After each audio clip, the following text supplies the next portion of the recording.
आज हम बात करेंगे डैंड्रफ के बारे में। डैंड्रफ एक बहुत ही कॉमन प्रॉब्लम है विंटर्स के टाइम पे और सर्दियों में लोग इससे काफ़ी ज़्यादा परेशान रहते हैं। डैंड्रफ के साथ-साथ कुछ लोगों को स्कैल्प पे बहुत ज़्यादा खुजली होती है, रेडनेस हो जाती है और हेयर फॉल की प्रॉब्लम देखने को मिलती है। So hello everyone, my self doctor Shreya, homeopathic doctor.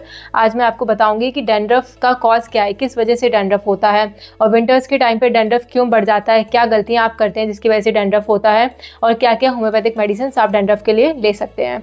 तो चलिए शुरू करते हैं। शुरू करने से पहले अगर आप मेरे चैनल पर नए हैं तो प्लीज़ मेरे चैनल को सब्सक्राइब कीजिएगा and don't forget to hit the bell icon, जिससे कि सारी हेल्थ वीडियोस की नोटिफिकेशन आप तक पहुंचती रहे। तो आप सबसे पहले बात करेंगे कि डैंड्रफ होता किस वजह से है, क्या कॉज है डैंड्रफ का। डैंड्रफ होता है एक फंगस की वजह से जिसको हम मेलासेजिया बोलते हैं।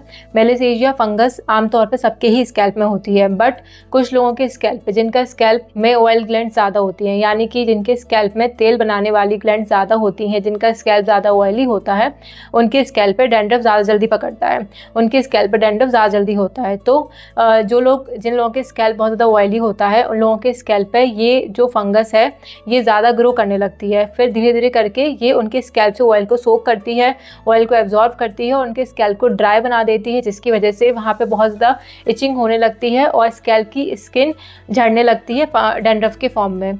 तो ये एक रीज़न हो गया कि डैंड्रफ होता क्यों है। अब ऐसे लोगों को समर के टाइम पे भी डैंड्रफ हो सकता है, विंटर के टाइम पे भी डैंड्रफ हो सकता है, किसी भी टाइम पे डैंड्रफ हो सकता है। अब बात करेंगे कि विंटर्स के टाइम पे डैंड्रफ क्यों बढ़ जाता है। विंटर्स के टाइम पे डैंड्रफ बढ़ने का सबसे बड़ा रीज़न है कि बाहर एनवायरनमेंट में पहले से ही काफ़ी ठंडी और ड्राई एयर चलती है। वो ड्राई एयर हमारी स्किन से ऑयल को खींचती है और इवेंचुअली और ज़्यादा स्किन को ड्राई कर देती है, जिसकी वजह से जिनको डैंड्रफ की प्रॉब्लम होती है उनका डैंड्रफ और ज़्यादा बढ़ जाता है विंटर्स के टाइम पे।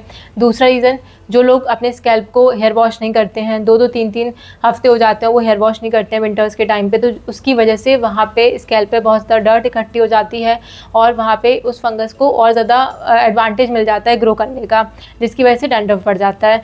और तीसरा रीज़न इसका ये है, जो लोग बहुत ज़्यादा गर्म पानी से हेयर वॉश करते हैं, हेड बाथ बहुत ज़्यादा गर्म पानी से लेते हैं, तो उसकी वजह से भी आपका स्कैल्प ड्राई हो सकता है और आपका डैंड्रफ की जो दिक्कत है वो बढ़ सकती है। तो अब आपको करना क्या है, सबसे पहले तो एक अच्छा एंटी डैंड्रफ शैम्पू यूज़ करना है और वीक में एटलीस्ट 2 से 3 बार हेयर वॉश करना है और हेयर वॉश भी आपको ल्यूक वार्म वाटर से करना है, बहुत ज़्यादा गर्म पानी से हेयर वॉश नहीं करना है। तो इन 3 चीज़ों का आपको ध्यान रखना है कि आपको बहुत ज़्यादा गर्म पानी से हेयर वॉश नहीं करना है और आपको वीक में 2 से 3 बार हेयर वॉश करना है और एक अच्छे एंटी डैंड्रफ शैम्पू से हेयर वॉश करना है। अब हम बात करेंगे होम्योपैथिक मेडिसिन की, क्या क्या होम्योपैथिक मेडिसिन आप डैंड्रफ के लिए ले सकते हैं। डैंड्रफ के लिए सबसे अच्छी होम्योपैथिक मेडिसिन होती है थूजा ऑक्सीडेंटलिस। थूजा ऑक्सीडेंटलिस 30 में आप यूज़ कर सकते हैं, किसी भी ब्रांड का आप ले सकते हैं, SBL का, शॉबे, बैक्सन, किसी भी ब्रांड का ले सकते हैं। और ये मेडिसिन लेने के लिए इसके इंडिकेशंस क्या हैं, किस केस में आपको ये मेडिसिन लेनी है। सबसे पहले, अगर आपका स्कैल्प बहुत ज़्यादा ड्राई है और उस वजह से आपको इचिंग बहुत ज़्यादा हो रही है, स्कैल्प में हेयर फॉल की प्रॉब्लम हो रही है, तो उस केस में आप ये मेडिसिन ले सकते हैं। और स्पेशली अगर वाइट कलर का डैंड्रफ चढ़ रहा हो तब आप थूजा ऑक्सीडेंटलिस 30 ले सकते हैं। ये मेडिसिन लेने के लिए आपको 5-5 ड्रॉप इस मेडिसिन का लेना है आधे कप पानी में डाल के, और रोज़ लेनी है 5-5 ड्रॉप्स आधे कप पानी में डाल के सुबह और शाम। और फिर जैसे ही डैंड्रफ ठीक होने लगे वैसे ही इसको ऑल्टरनेट डे कर देनी है, मतलब एक दिन छोड़ के एक दिन लेनी है और फिर धीरे धीरे करके ये मेडिसिन बंद कर देनी है। और दूसरी मेडिसिन है नेट्रम यूरेटिकम 30। नेट्रम यूरेटिकम 30 स्पेशली उन लोगों के लिए होता है, उन फीमेल्स के लिए होता है जिनको बहुत ज़्यादा स्ट्रेस हो रहा हो, हार्मोनल इम्बैलेंस चल रहा हो, PCOD PCOS जैसी प्रॉब्लम हो और साथ में उनको वाइट कलर का डैंड्रफ हो, उनका जो स्कैल्प है वो ड्राई होता है। थूजा में स्कैल्प ऑयली होता है और नेट्रम यूरेटिकम में स्कैल्प बहुत ज़्यादा ड्राई होता है।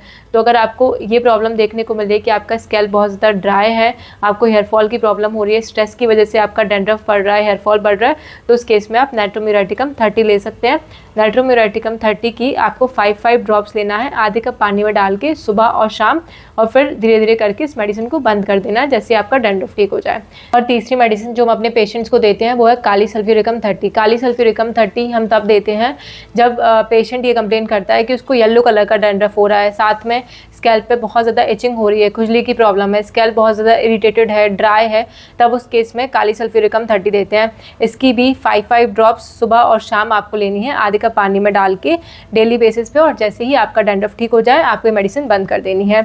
तो अगर आपका कोई भी डाउट है, कोई भी क्वेरी है डैंड्रफ से रिलेटेड, तो आप कमेंट सेक्शन में पूछ सकते हैं। Thank you.